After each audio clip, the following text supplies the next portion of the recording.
इस बार दोस्तों ताइवान का जो इलेक्शन है वो काफ़ी वाइटल है फॉर चाइना के लिए, भारत के लिए और साथ साथ यूनाइटेड स्टेट्स ऑफ अमेरिका के लिए भी दोस्तों काफ़ी महत्वपूर्ण है। एक छोटा सा आइलैंड नेशन कह सकते हैं जिस पे चाइना हमेशा अपना डोमिनेंस क्रिएट करता है और हमेशा ये करता है कि उसके एरिया को क्लेम करता है। और स्पेशली वहाँ पर एक आपका जो स्ट्रेट है ताइवान स्ट्रेट, तो अभी तो राइट नाउ वहाँ पर अपना वॉरशिप और अपना प्लेन्स वो भी जो है समुंदर के ऊपर ठहरा हुआ है दोस्तों। और इसी के बीच में एक आपका फुजीवारा एक आइलैंड भी नाम है वहाँ पे दोस्तों। ये जो पार्टिकुलर इलेक्शन है दोस्तों आपका इन तीनों कंट्रीज़ के लिए और साथ साथ ऐसी कंट्री जो ताइवान से रिलेशन रखती है उसके लिए भी बहुत ही महत्वपूर्ण है, क्योंकि इस पार्टिकुलर इलेक्शन में तीन इंपॉर्टेंट जो है पॉलिटिकल पार्टीज़ है जो प्रेसिडेंटशिप के लिए इलेक्शन लड़ रही है, जिसमें एक जो पार्टी है आपके डीपीपी के नाम से वो चाइना के वन चाइना पॉलिसी से जो बिल्कुल खिलाफ है, उसके अगेंस्ट में है। एक जो पार्टी है आपके केएमटी के नाम से, तो वो चाहती है कि चलो ठीक है हम चाइना के साथ काम करें। और एक जो पार्टी है आपकी वो रिसेंट में 2019 में जो है उसका इस्टेब्लिशमेंट हुआ था और वो पार्टी बिल्कुल बैलेंस में अपना गेम करना चाहती है, गेम मतलब के रहना चाहती है। अब चाइना की जो पॉलिटिकल पार्टी है, ये चाइनीज कम्युनिस्ट जो पार्टी है, शी जिनपिंग जो प्रेसिडेंट है वहाँ पे, तो वो लोग क्या कर रहे हैं कि वो जो आइलैंड नेशन के पास जो रहने वाले लोग हैं, स्पेशली ताइवान स्ट्रेट के पास, तो उसको बहुत ज़्यादा इन्फ्लुएंस कर रहे हैं, कई सारे इंसेंटिव प्रोवाइड कर रहे हैं। तो ये जो पार्टिकुलर इलेक्शन है दोस्तों ताइवान का जो आज हो रहा है, स्पेशली ये सारी कंट्रीज़ के लिए बहुत महत्वपूर्ण है और स्पेशली भारत के लिए तो महत्वपूर्ण है ही है दोस्तों। क्योंकि अगर हम बात करेंगे भारत और ताइवान के डिप्लोमेटिक रिलेशन का, तो ऐसा कुछ भी नहीं है। लेकिन हाँ, इन द ईयर 1995 में भारत और ताइवान के बीच में एक छोटा सा एग्रीमेंट हुआ था, जिसमें इन दोनों कह सकते हैं कि एक कंट्री जो ताइवान जिस पे डोमिनेंस करती है चाइना और क्लेम भी करती है, तो उनका एक तेपी इकोनॉमिक एंड कल्चरल कोऑपरेशन नाम का एक बॉडी सेटअप किया गया था न्यू दिल्ली में 1995 में। और आप सभी को पता है दोस्तों कि ताइवान का जो इंपॉर्टेंस है वो बहुत ही ज़्यादा है, क्योंकि वो पूरे वर्ल्ड का मान के चलिए कि 60% जो सेमीकंडक्टर जो डिवाइस होता है, स्पेशली जो एआई में यूज़ होता है, वो प्रोवाइड करने वाला वो ताइवान है। और लगभग 90% जो आपका सेमीकंडक्टर डिवाइस जो ओवर एडवांस टेक्नोलॉजी में है वो भी प्रोवाइड करने वाला ताइवान है। तो आज की इस वीडियोस के माध्यम से हम लोग ताइवान के इलेक्शंस को थोड़ा समझेंगे और इसके साथ साथ चाइना के सामने अभी क्या स्टेक पे है, देन इसके साथ साथ आपका भारत का रिलेशन, देन इसके बाद आपका यूनाइटेड स्टेट्स का एंगल, इन्हीं सारी चीज़ों को दोस्तों हम लोग समझेंगे। ठीक है, हमारे सामने आपको सारा कुछ दिख रहा होगा, यहाँ पर आपको दिख रहा है, देखिए यहाँ पर जो है भाई साहब जो है बैठे हुए हैं और पता नहीं ताली बजा रहे क्या कर रहे, लेकिन ताइवान में इलेक्शन फाइनली जो भी है दोस्तों हो रहा है सैटरडे के दिन, यानी आज के दिन। और थोड़ा सा आपको हम फैक्ट्स बताते हुए चलते हैं नॉर्मली दोस्तों कि लगभग अब मान के चलिए कि 18,000 से ज़्यादा पोलिंग स्टेशन है इस आइलैंड कंट्री में। और इसके साथ साथ दोस्तों मान के आप चलिए कि 19 मिलियन जो पीपल हैं वो वोट देने वाले हैं। और इस 19 मिलियन पीपल में जो आपका फर्स्ट टाइम जो वोटर है लगभग आपका 1 मिलियन के आसपास है दोस्तों। तो ये जो इलेक्शन है वो बहुत ही महत्वपूर्ण है दोस्तों फर्स्ट ऑफ ऑल। इसके साथ साथ अगर हम भारत की बात करेंगे तो यहाँ पर ईवीएम मशीन में आपका इलेक्शन है, electronic voting machine. Comment section में आप जरूर बताइएगा कि ईवीएम और वीवीपैट का जो इस्तेमाल हुआ था, यूज़ हुआ था, या वीवीपैट का जो इस्तेमाल हुआ था, भारत का वो कौन सा स्टेट है या कौन सी असेंबली है, कॉन्स्टिट्यूएंट असेंबली, जहाँ पर पहली मरतबा वीवीपैट का इस्तेमाल हुआ था। कमेंट सेक्शन में आप जरूर बताइएगा दोस्तों। तो जो यहाँ पर आपका जो वोटिंग का जो प्रोसेस है वो आपका बैलेट पेपर पे होगा। तो 3 बैलेट आपको मिलता है वहाँ पे, जिसमें एक आपका प्रेसिडेंशियल बैलेट होता है, एक रीजनल होगा, एक आपका एब ओरिजिनल लेजिस्लेटर्स के लिए बैलेट रहेगा दोस्तों। यानी एक प्रेसिडेंट, एक स्टेट वाइज, एक आपका लेजिस्लेटर के लिए बैलेट पेपर रहेगा, पॉलिटिकल पार्टीज को दिया जाएगा। जो उनके लिए जो इसमें से लार्ज सीट्स लाएगी उसका ही जो है पॉलिटिकल पार्टीज का जो है वहाँ पे सरकार जो है बन जाएगा, उसके प्रेसिडेंट जो है बन जाएंगे दोस्तों फर्स्ट ऑफ ऑल।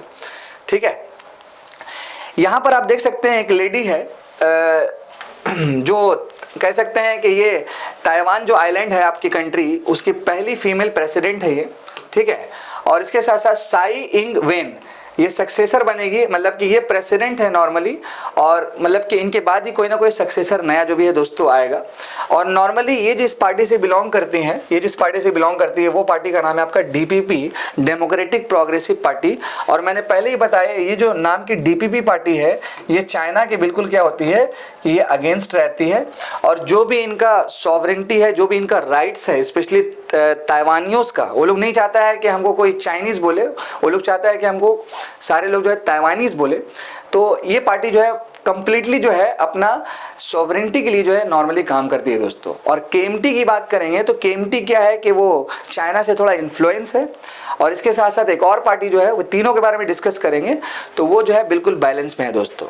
यहाँ पर आपको देख सकते हैं कि विच कंसिडर ताइवान ए सॉवरेन नेशन, यहाँ पर पॉइंट आप देख सकते हैं, इनका व्यू यही है दोस्तों। 2016 में जो है ये आपका जीती थी शाई लिंग वेन, आपको याद रखना है नाम। अगर हम बात करेंगे कि इस पार्टिकुलर 2023 के इलेक्शन में जो पहले कैंडिडेट है ताइवान इलेक्शन में, तो वो आपका लाई चेंग टी है।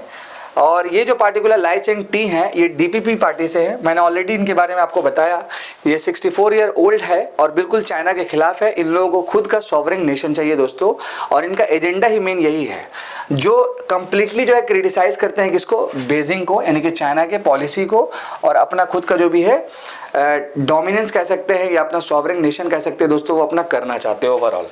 अगर हम बात करेंगे सेकेंड कैंडिडेट का, तो यहाँ पर आप देख सकते हैं कि हो यू ई, ये जो आपका कैंडिडेट है ताइवान के मेन ऑपोजिशन पार्टी, मतलब के केएमटी के नाम से, जो चाइना के साथ है दोस्तों। चाइना से काफ़ी इन्फ्लुएंस भी है और चाइना के साथ है, ये भी रिमेंबर रखना है।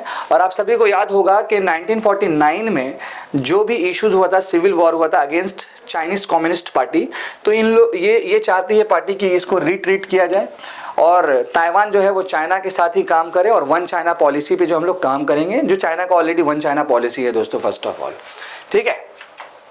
और ताइवान का कैपिटल तो आपको पता है तैपी है।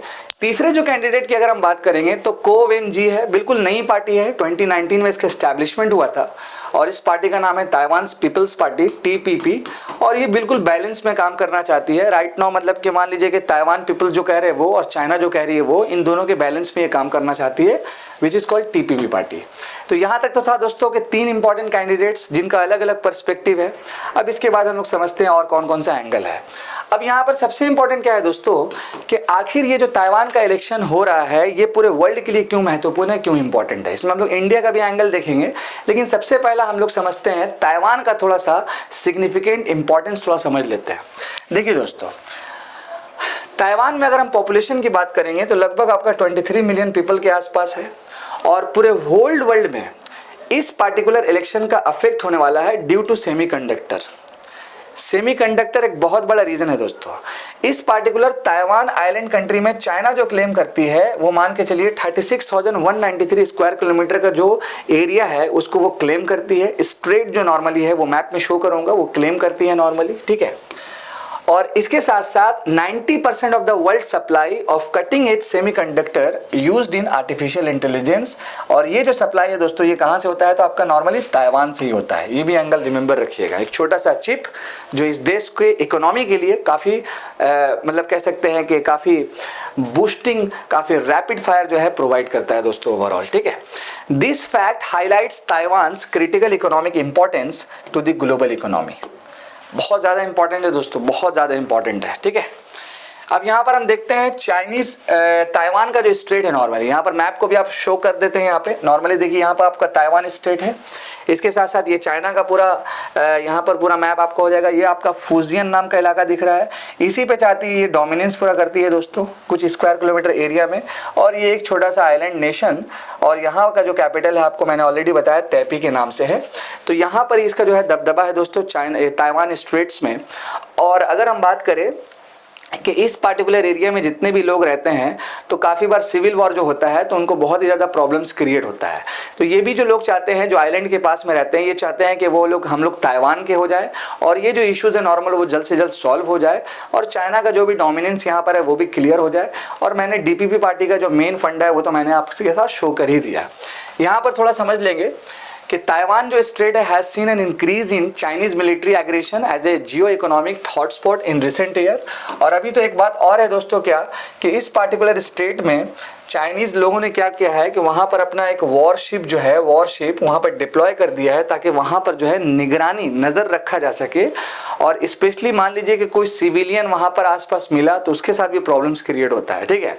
और हमेशा क्या होता है कि यहाँ पर जो भी लोग रहते हैं इस पार्टिकुलर स्टेट के आसपास, उनका मेन क्या रहता है, सोर्स ऑफ इनकम, वो या तो आपका मतलब कि मछली पकड़ेंगे या फिशिंग करेंगे। तो चाइना क्या करती है इन लोगों को बोलती है कि आप मेरे ही साथ रहिए और अपना इन्फ्लुएंस बनाती है, कई सारी वर्क में इंसेंटिव भी देती है दोस्तों। और चाइना जो भी है इन लोगों को क्या करती है कि अपने साथ इन्फ्लुएंस करके मतलब क्या कर सकती है कि आकर्षित कर सकती है दोस्तों, कह सकते हैं ये पॉइंट नॉर्मली, ठीक है। तो ये देखिएगा आप लोग, ठीक है। नेक्स्ट अगर हम बात करेंगे इस पार्टिकुलर ताइवान के इलेक्शन में, अगर हम भारत का थोड़ा सा एंगल देखेंगे तो कई सारा डायमेंशन है, जिसमें पहला आपका जो है डिप्लोमेटिक रिलेशन की बात करेंगे। देखिए मैंने दोस्तों ऑलरेडी बताया कि भारत और ताइवान का जो डिप्लोमेटिक रिलेशन की बात करेंगे तो कह सकते हैं कि 1995 में दोस्तों क्या हुआ था कि Taiwan economic and cultural cooperation हुआ था और ताइवान की एक एम्बेसी, एक ऑफिस बनी थी न्यू दिल्ली में। तो ये एक रिलेशन है दोस्तों हमारे और ताइवान के बीच में नॉर्मली, ठीक है। इसके साथ साथ इकोनॉमिकल रिलेशन की अगर हम बात करेंगे तो लगभग साल 2019 में $7.5 बिलियन US का जो है ट्रेड हुआ था दोस्तों।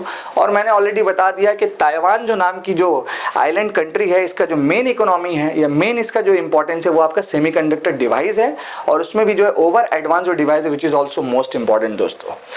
कल्चरल रिलेशन का भी बहुत सारा एंगल है दोस्तों यहाँ पर, ये भी आपको अपने एग्जामिनेशन पर्सपेक्टिव से देखना है, ठीक है। इसके साथ साथ अगर हम आ जाएंगे थोड़ा सा और अच्छे से मैप में थोड़ा सा एलोबरेट करके, तो ये यहाँ पर आपको दिख जाएगा ताइवान, ये कंप्लीट नॉर्मल, और इसका जो आपका नॉर्मली कैपिटल है मैंने आपको क्या बताया, तैपी के नाम से, ठीक है, तैपी के नाम से, ये दिस वन याद रखना है आपको। और यहाँ पर आप देख सकते हैं कि ये आपका ताइवान स्ट्रेट है और इसी के ऊपर में आपका चाइना, जहाँ पर इन्फ्लुएंस क्रिएट होता है। यहाँ पर कई सारी और भी छोटी छोटी आइलैंड्स है, तो आपको ये लोकेशन काफ़ी ज़रूरी है जो याद करना है। तैपी इसका कैपिटल है, ठीक है। अगर हम बात करेंगे इसके नियर अबाउट में और कौन कौन सा लोकेशन है, तो आपको साउथ चाइना सी देखना है, देन आपको ईस्ट चाइना सी देखना है दोस्तों। यहाँ पर एक आइलैंड है आपका पेंगू आइलैंड, यहाँ से क्वेश्चन आपके एग्जामिनेशन में आ सकता है, ये आपको अच्छे से चेक कर लेना है। और थोड़ा सा अगर और अच्छे से देखा जाए तो यहाँ पर आपका देखिए ताइवान, इसके सदर्न पोजीशन पे वियतनाम मिल जाएगा, साउथ चाइना सी मिल जाएगा, देन आपका फिलीपींस मिल जाएगा, और इसके लगभग मान के चलिए कि साउथ ईस्टर्न पोजीशन पे आपको पैसिफिक ओशियन। और इसके बाद अगर हम नॉर्थ के साइड में बात करेंगे तो यहाँ पर ईस्ट चाइना सी, साउथ कोरिया, देन आपका जापान, और इसी के साइड में वेस्टर्न पोजीशन पे बात करेंगे तो हांगकांग, और यहाँ पर आपको चाइना मिल जाएगा दोस्तों। तो आपको ये पोर्शन जरूर अच्छे से समझ के जाना है, देख करके जाना है, बिकॉज ये इंटरनेशनल रिलेशंस का पार्ट है नॉर्मली, और यहाँ पर आपको जो प्लेसेस न्यूज़ पे है वहाँ से क्वेश्चन बन सकता है दोस्तों। ये एंगल जरूर याद रखना है, यूपीएससी हमेशा यहाँ से क्वेश्चन पूछती है, और जब भी कोई नया कोई करंट अपडेट रहता है तो क्वेश्चंस तो पूछेगी दोस्तों, ये भी आपको रिमेंबर रखना है। यहाँ पर एक और एंगल है दोस्तों आपको ट्रॉपिक ऑफ कैंसर का, ये भी आपको रिमेंबर रखना है। आप लोगों ने ज्योग्राफी में कई बार पढ़ा होगा tropic of Capricorn, tropic of cancer. तो यहाँ से क्वेश्चन एक ये भी बन सकता है कि ताइवान जो आपका आइलैंड नेशन कंट्री है जो भी नॉर्मल, तो वहाँ पर कौन कौन से एरिया से ट्रॉपिक ऑफ कैंसर जो है क्रॉस कर रही है। तो आप यहाँ पर देख सकते हैं उशान के नाम से एक प्लेस है, उशान नेशनल पार्क यहाँ पर आपको मिलेगा, तो यहाँ पर आपको ये रिमेंबर रखना है दोस्तों। और ताइवान के अंदर में कुछ इंपॉर्टेंट रिवर भी है दोस्तों, जिसमें आपका चोसुई रिवर और आपका कोपिंग रिवर, तो ये डायरेक्टली क्वेश्चन पूछ सकता है। और लास्ट में अगर हम बात करें सदर्न स्टेट में ताइवान का, तो Luzon state which is also most important. तो ये तो मैंने आपके साथ मैप के बारे में डिस्कस कर लिया ओवरऑल, और ये एक सिंपल सा एक मैप है, ये भी आप एंगल देख लीजिएगा, ठीक है। यहाँ पर आप देख सकते हैं बैलेट पेपर पे जो इलेक्शन हो रहा है, एक प्रेस जो नॉर्मल लोग आ रहे हैं, अपना बैलेट पेपर जो भी है इलेक्शन अपना जो भी है हो रहा है दोस्तों। तो देखिए दोस्तों क्या है कि ताइवान का कह सकते हैं कि बहुत बड़ा सिग्निफिकेंस है, हम कह सकते हैं हर एक एंगल से बहुत बड़ा सिग्निफिकेंस है, ठीक है। नॉर्मली ताइवान का बहुत बड़ा जो है सिग्निफिकेंस है दोस्तों। लगभग आप देख सकते हैं कि 60% पूरे वर्ल्ड का जो सेमीकंडक्टर का जो सप्लाई है वो ताइवान कर रही है, जिसमें से 90% जो ओवर एडवांस कह सकते हैं टेक्नोलॉजी वो जो है ताइवान जो है कर रही है। अगर मान लीजिए कि इस पार्टिकुलर इलेक्शन में डीपीपी जो है आ जाती है, तो ताइवान के जो पीपल्स जो चाहते हैं कि हमको सॉवरेन नेशन मिले और साथ साथ हमारा जो राइट्स है वो फुलफिल्ड हो, तो चाइना का कहीं ना कहीं क्या होगा, इन्फ्लुएंस थोड़ा थोड़ा खत्म होगा। इस कंडीशन वर्ष हो सकता है क्या कि जो आसपास का जो भी लोकेशन है ताइवान स्ट्रेट में या फ्यूजन स्ट्रेट्स के आसपास जो लोग रहते हैं, तो वहाँ सिविल वॉर होने का ज़्यादा चांसेस है। और डीपीपी पार्टी तो चाहती ही है कि हमारा वहाँ पर क्या है, सॉवरेन नेशन बने, और हमारी पॉलिटिकल पार्टी जैसे ही वह रूल करेगी तो अपना सॉवरेन स्टेटस पे काम करेंगे और लोगों को लेके साथ में हम लोग चलेंगे। तो इसी बीच में देखिए दोस्तों क्या है कि अगर कंडीशन बिगड़ता है, एज फॉर एग्जांपल, तो हो सकता है सेमीकंडक्टर जो डिवाइस है वहाँ ट्रांसपोर्टिंग सिस्टम वो कट हो सकता है, जिसके थ्रू यूनाइटेड स्टेट्स हुआ या और भी जो डेवलप इकोनॉमीज़ है उसको नुकसान हो सकती है। तो यहाँ पर तो चाहा यही जाएगा कि एक जो चाइना का एंगल है, एक आपका जो ताइवान का एंगल है कि डीपीपी पार्टी जो है वहाँ पे जीते। अगर डीपीपी पार्टी जीतती है तो उनका जो मेन एजेंडा है हमको अपना सॉवरेन नेशन बनाना है। आपका क्या मशवरा होगा, क्या राय होगा, वो कमेंट सेक्शन में आप जरूर बताएं। और स्पेशली दोस्तों एक रिमेंबर रखिएगा, जो मैंने आपको साथ मैप साझा किया which is also most important, जिसको आपको ध्यान देना है, और ताइवान स्ट्रेट तो आपको रिमेंबर रखना है। अब देखते हैं नतीजा क्या आ जाता है इस इलेक्शन का, जिसमें 3 पॉलिटिकल पार्टीज जो अलग अलग लेवल पे अपनी लड़ रही है और सबका अलग अलग एजेंडा है। और वहाँ के लोगों का एक ही कहना है कि हमको लड़ाई झगड़ा नहीं चाहिए, ये चाइना से भी लड़ाई झगड़ा नहीं चाहिए, हमको काम चाहिए, रोटी चाहिए। ये तो हर कोई चाहते हैं। चाइना का स्टेक यही है कि वहाँ पर इन्फ्लुएंस अगर थोड़ा थोड़ा खत्म होगा तो हो सकता है कल होकर के वो जो हिस्सा है वो इन लोगों के हाथ से निकल जाएगा, जहाँ चाइना क्लेम करता है दोस्तों। और सेमीकंडक्टर छोटी सी डिवाइस है लेकिन बहुत खतरनाक है। आई होप कि दोस्तों आपको ये लेक्चर पसंद आया होगा। मैं आपका दोस्त, आपका host Adnan sir, thank you so much. जय हिंद दोस्तों, प्यार फैलाते रहिए।